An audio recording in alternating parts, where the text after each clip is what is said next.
Amazing. Well, hello there, Next Gen fam. Welcome to Mentor Moments with Next Gen HQ. Please make sure to sit back, take out your notebook, and enjoy the short but powerful conversation to come. So we are so excited to have Jac Arbour on with us today to share his story.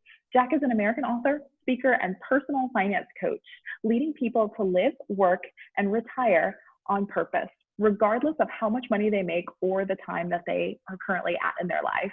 He's also a certified financial planner professional and the president and CEO of a comprehensive financial planning and investment advisory firm. Jac, it is such an honor to have you on with us today. Thank you, Rachel. I'm glad to be here. Thank you for having me. You have quite a long history within wealth management, financial planning. I'm so excited to dive into everything. It's something I'm a little bit unsure of at the moment. Yeah, I'm glad to be here. I think from talking to the founders of the company that it's a pretty good topic to hit on with younger people and the next gen. There's a lot of stuff that I read online about people looking to get their finances in order.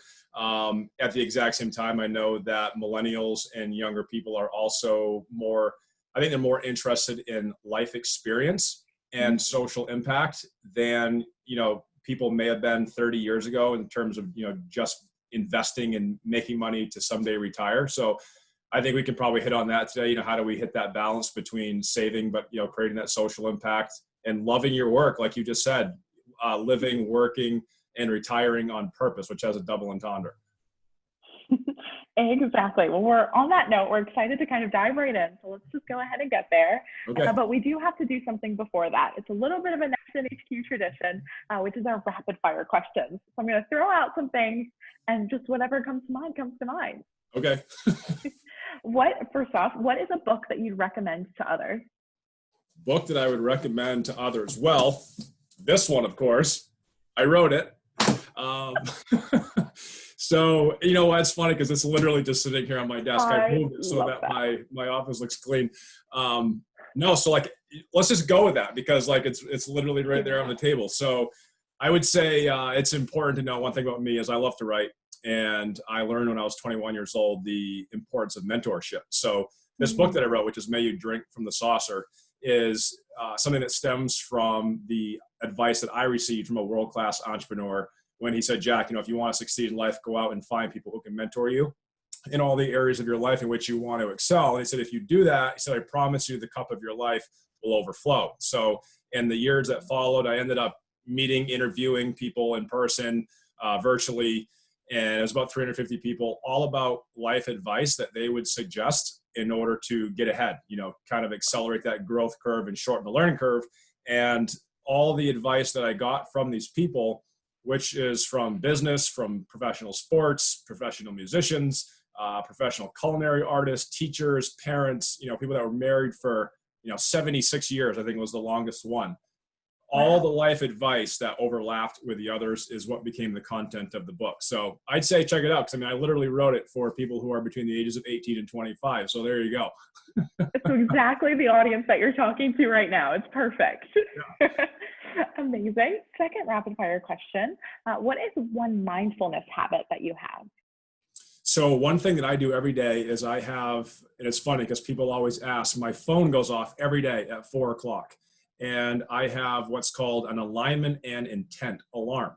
So essentially what it is it's just an opportunity for me to remember to whatever I'm doing, to just stop, check in with myself and ask myself, am I experiencing joy? Am I experiencing happiness? And am I truly acknowledging and feeling the fruits of my labor? And am I acknowledging the people in my life who are most important to me? So I'll usually just throw out a couple of text messages or an email, just letting certain people know that I'm thinking of them or exercising gratitude and gratefulness at that time. 4:00 every day.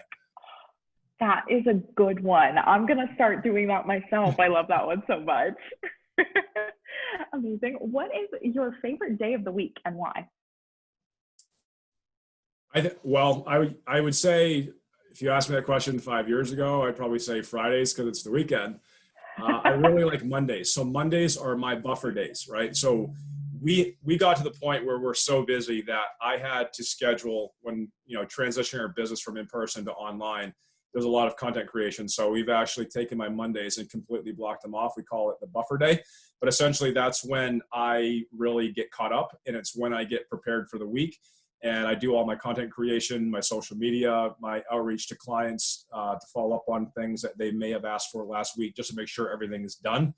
And then also put together that game plan for the week. I used to do it on Fridays in terms of game planning. So when I hit the ground Monday morning, we're ready to go. But yeah, Monday is a great day because, after the weekend, I know I'm coming in and I'm not going to be bombarded with things that I don't know about. I know exactly what I'm doing on Monday. And I know that by the end of the day on Monday, my Tuesday through Friday will be perfectly mapped out as well. Amazing. And for those of you who don't know, we are currently filming this on a Monday. So it seems like it's the perfect time in this buffer zone of yours. It is. That's actually why we're doing it, because I knew I wouldn't have other things to do, so I could squeeze this in. Amazing. Well, thank you so much. I hope everyone now knows Jac a little bit better, because now we're going to dive into the good stuff. And Jac, that is exactly kind of your story and the point of how you've ended up on this current trajectory that you are on now.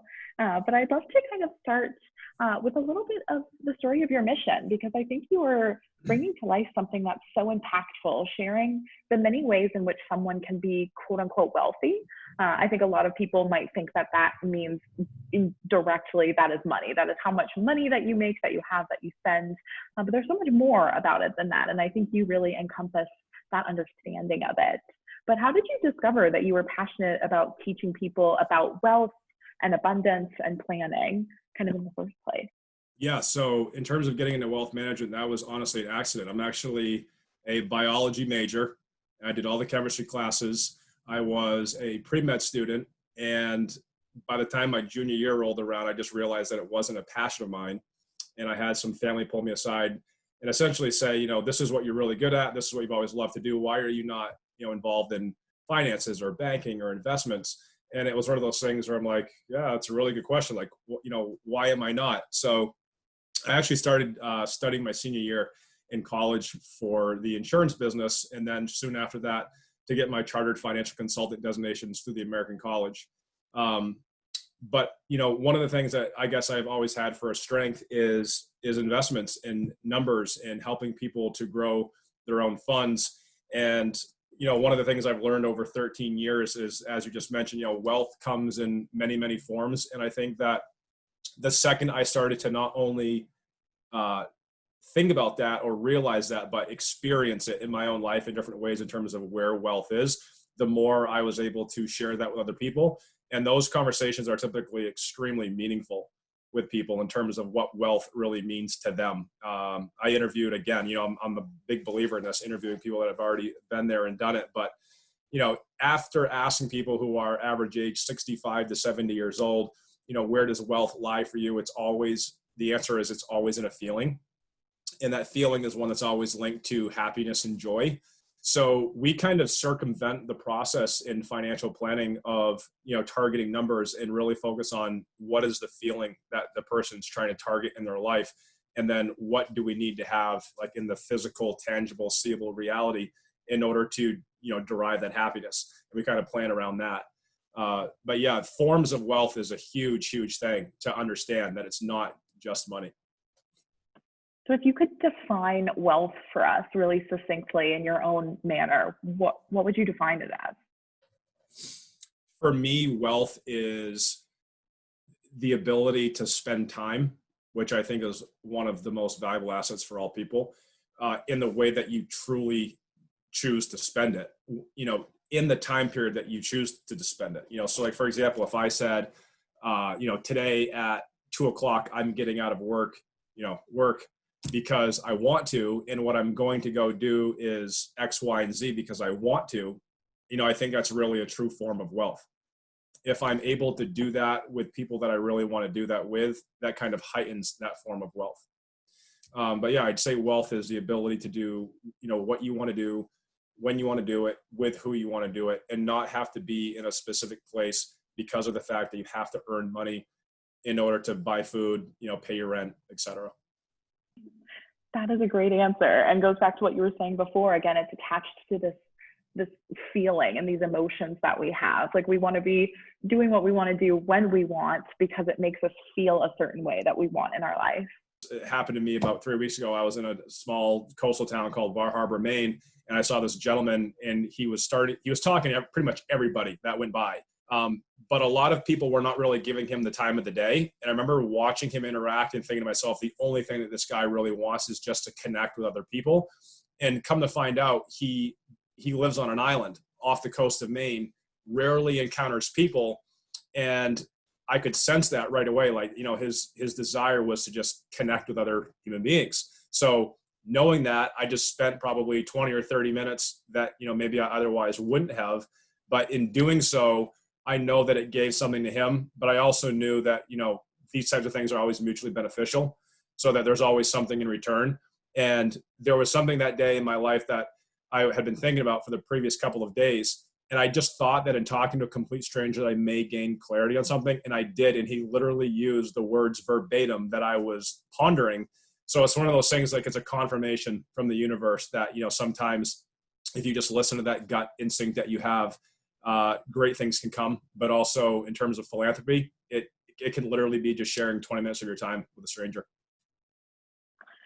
And that is that feeling of wealth, being able to create that impact in the world and bring someone joy into their life, even if that someone is yourself in some way. Right. That's amazing. We need to get into a conversation about the universe and manifestation at another point in time, because I'd love to hear your thoughts on that. That's a big part of my world. I'm definitely going to email you, but shifting forward into this, I definitely wanted to bring up this topic with you because though you are on a mission to make sure that people understand that wealth isn't necessarily always attached to money and how much money someone is making, it seems like that probably often kind of comes up in your work and in the conversations that you're having.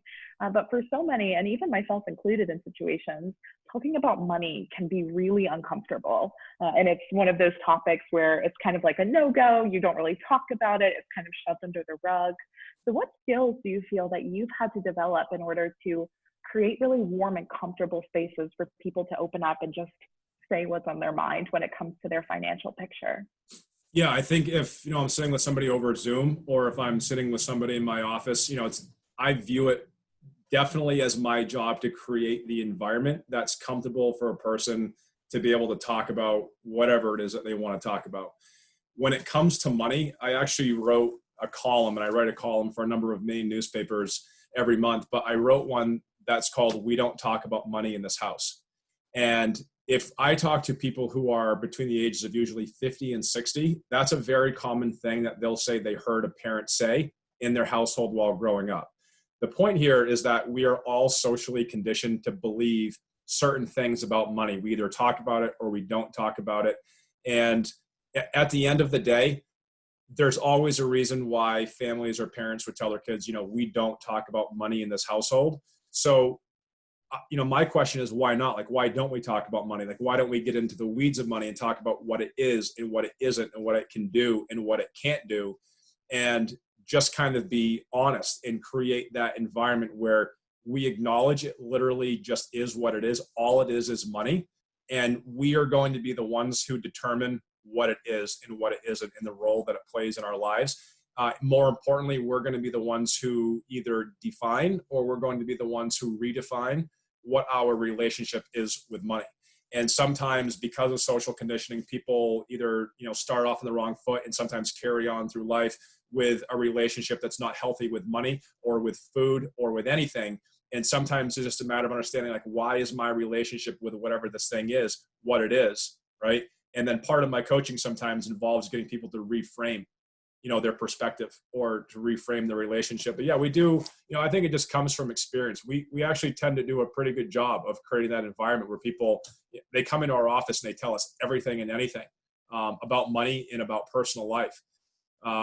But I think at the end of the day, like, if a person's sitting here thinking like, yes, I'm that person, I feel uncomfortable talking about money. Maybe ask yourself, like, why do you feel uncomfortable talking about money? What is your relationship? Is it because you feel like you don't understand how money works? You don't have as much as you want to? You see that it's a symbol of success, and that success you don't have? Or like, you've tried, so hard for so long to create certain types of material success, but you don't have them and you're frustrated by it and you're not sure where to turn? It's one of those things where it's like, just fold your cards and just say like, all right, I'm going to start looking to some pros And because I really want to change my relationship, which is why anybody really hires a coach in any department. So absolutely. So you are the money coach for so many individuals. yeah. I think everything you're saying is just so spot on. And I personally believe that a lot of it does go back to childhood, and it's the emotions that we attach to how our parents or the people around us at a young age were talking about money. I think that's just kind of such a fascinating concept. It's something that we've carried along with us for years and years, and now it's time to kind of reframe that narrative and what money really is, whether you see it as energy, whether you see it as the opportunity to do what you want when you want. It's not something to be afraid of in particular. Absolutely. Nailed that one. Thank you. Look at me. I'm trying to learn as much as I can. Well, see, the thing is like I think we all intuitively know this, right? And I think if you ask most people, would you like to make more money? The answer is yes, I would. Are there material items that you'd like to have? Yes, I would. But at the end of the day, I think that because of how we're marketed to as a society, we're almost told what we should have. And if we don't have those things, then we're not successful or we're not on the right track. And, social media oftentimes promotes, the glamorous, and people show their best foot forward on social media. And sometimes it's very easy for people to like sit home and look at all their friends and they'll be like, oh my God, like they had so much fun doing this with their family, or, they got a new car, and then they look at their own life and they're thinking, well, I don't have this or have that. Right. But it's also what you said too. You look at your parents and you look at your grandparents. A lot of people that I talk to that are 25 to 30 years old, typically 20 to 25 mostly, they typically believe that their financial forecast looks identical to their parents. So a lot of times it's a matter of just getting people to understand that your future reality is not tied to anything you've experienced at all, as long as you make the decision that that's not going to become your reality.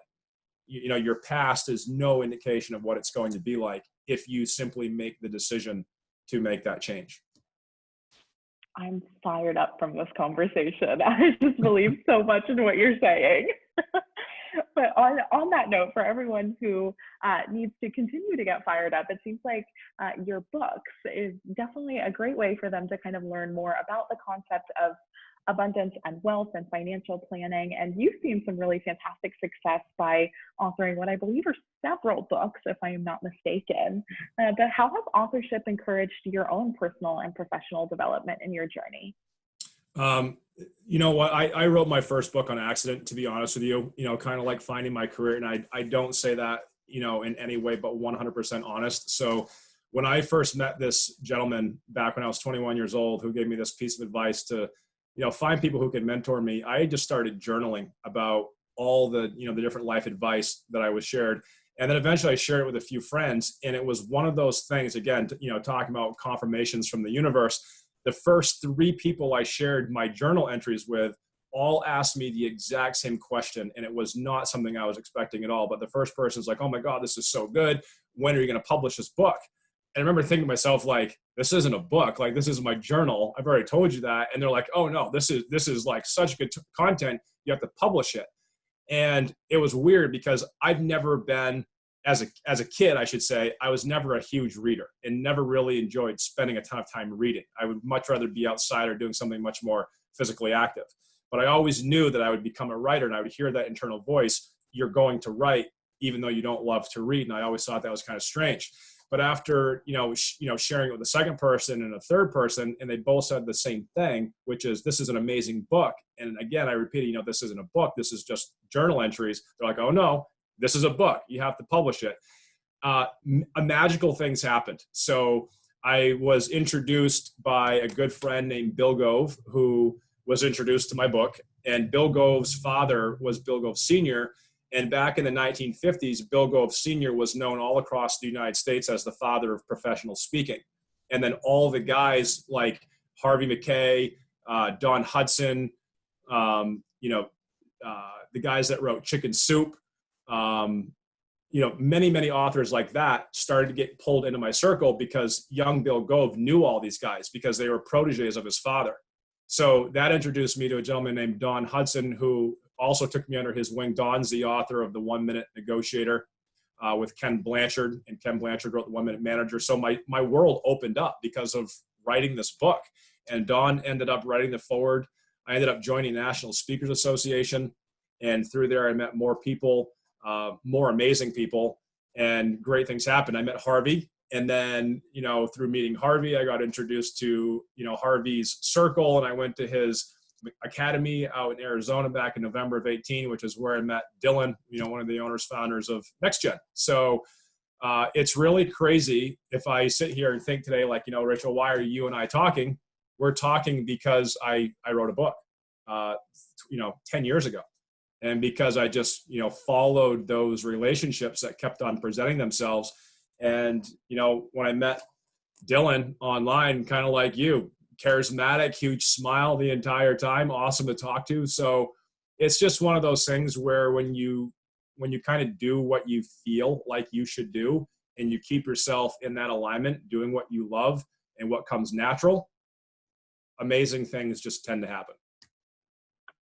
Following your gut instincts and going after opportunities that present themselves, even if they're a little bit scary and a little bit nerve-wracking. That is how people make an impact and really kind of follow their journeys. Even when other people say, maybe you shouldn't be doing that. And it's like, no, I know I need to. Yeah. Look at how kind of that aligns. You're the perfect example of that. Mm-hmm. There's a lot of what you just said going on. There's a lot of people who get input from parents, aunts, uncles, friends, guidance counselors, career coaches at colleges. You should do this or you should do that. And it really, I don't know what it is, but it oftentimes plants a seed in people's minds in terms of the trajectory they should set themselves on. And I'm sitting here thinking to myself now, it's like, how much time did I spend, when I was in college, reflecting on what I know internally rather than what other people are telling me I should do. And if I knew what I knew now, I would have been having many more conversations with myself, and listening to my inner voice. But you know it now, and you can inspire younger individuals to know it as well in order to encourage them to do that. For sure. Jac, I want to take a second. I've taken so much of your afternoon for this. Thank you so much for coming on to Mentor Moments and sharing all of this fascinating knowledge. Again, like I'm excited by this conversation and for others to listen into it as well. We have one parting question for you. If you have to sum it up for me, what would your hope be for the next generation of leaders? That's a really good question. I would say, I just had a conversation earlier today with the CEO of our local hospital, and it kind of went into what you and I were just talking about in terms of listening to that inner voice. And I think that, like I said, there's amazing things. I know this from my personal life and from a lot of people who practice these, same types of approaches to life. When you are true to yourself and you stay in your own alignment, meaning not just staying in your lane, but doing the things that you should do, following all those little, nudges that you have internally, and listening to that inner voice and doing what you want to do because it's truly what you want to do, and forgetting about what people have to say about it or what you think their opinions might be, or letting go of self-constructs that you may have, put around yourself in terms of your identity, maybe like letting your identity become what you really, think it should be, without any worry about what the outside world will have to say. Because I think when we allow that to happen, again, it's one of those things where, the vibration that you're putting off to the world when you are functioning in that space, when you're tapping your own genius and you're not, putting a governor on that because you want to look a certain way or come across a certain way, or, satisfy somebody in your family. You want to make your grandparents proud or your dad proud because, you went to law school when you don't want to go to law school, right? So if you do things because you absolutely love them and because that's what you feel like your passion is, you feel like that's what your calling is. A lot of people talk about those types of things. What's your purpose or what's your passion? Passion does not always pay, but I tell people, when you're younger and you're trying to figure it out, I always suggest that people ask themselves, what are they really, really good at? Because a lot of times, if you think about it, I call it the success cycle. If a person is really good at something, it's oftentimes because they've spent an adequate amount of time doing it. And if they've spent a lot of time doing it, it's usually, hopefully, because they enjoy it. So do more of that. So I would just say do more of what you love and allow who you truly are to shine through, and do not worry at all about what it looks like to the outside world. You heard it from Jac himself, everyone. Do more of what you love, and you will be astounded by the energy that you create in the universe around you to bring your dreams to life. Jac, thank you so much for this conversation. I really loved it, and I know that our next generers will as well. I hope they do. Yeah, absolutely. This was fun, and would enjoy to do it again. Amazing. Everyone in the Next Gen fam, we'll see you for the next Mentor Moment. Bye.